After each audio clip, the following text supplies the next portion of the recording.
Hi everyone and welcome back to my channel. Today we are going to plan for May the 11th to the 17th.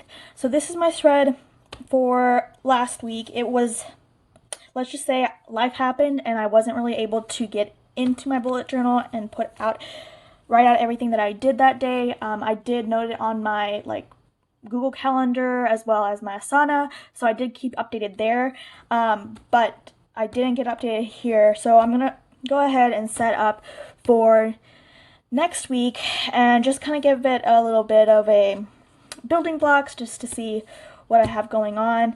I do have a lot going on next week, and hopefully some interviews that do pop up on my schedule, which will be very exciting, but we will do that when we get there.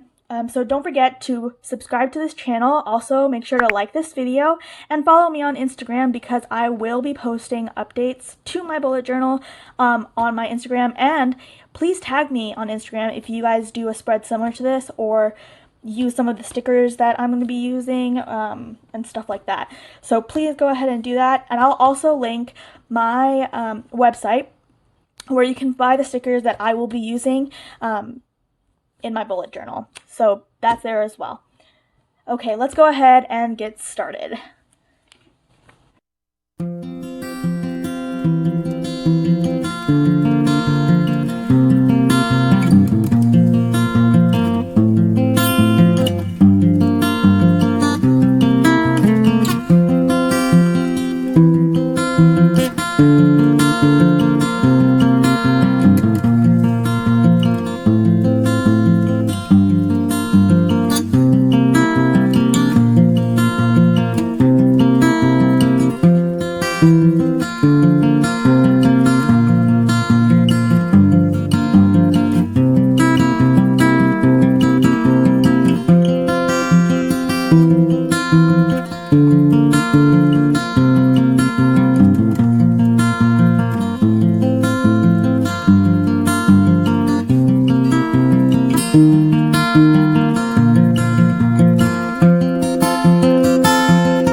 so this is what my spread looks like for next week, the week of May the 11th to the 17th. I am liking it so far. I'm loving the stickers that I've been using. These like 1-inch stickers I have in my weekly set. I do have colorful ones as well that's on in my shop, so those are there for you guys as well. These spots is where I'm going to put my workouts. I'm using this app called Fit On, and I'm loving the workouts in there, so I'm going to put those in these little box. Like I did when I was setting this up, I also used my monthly calendar and also my May pre-planning, just to make sure that I got everything that needs to get done there. And so this is my setup. So up here in the top is my major projects. So these are my major projects, my personal stuff, school assignments that I need to get done, YouTube YouTube blog, and my shop. And then down here, I'm going to put the actionable tasks in these for each day. So same spread as before. I just love this. It's been very helpful for me to just keep on track and be productive. So that is what I'm gonna keep doing. So that is the video for today. Don't forget to subscribe to my channel as well as give this video a thumbs up. Don't forget to follow me on Instagram as well as tag me on Instagram if you guys are using spreads similar to this or have different ideas of spreads that you want me to look at. I will be happy to do that, and I'm really excited to see what you guys have been creating. Okay, bye!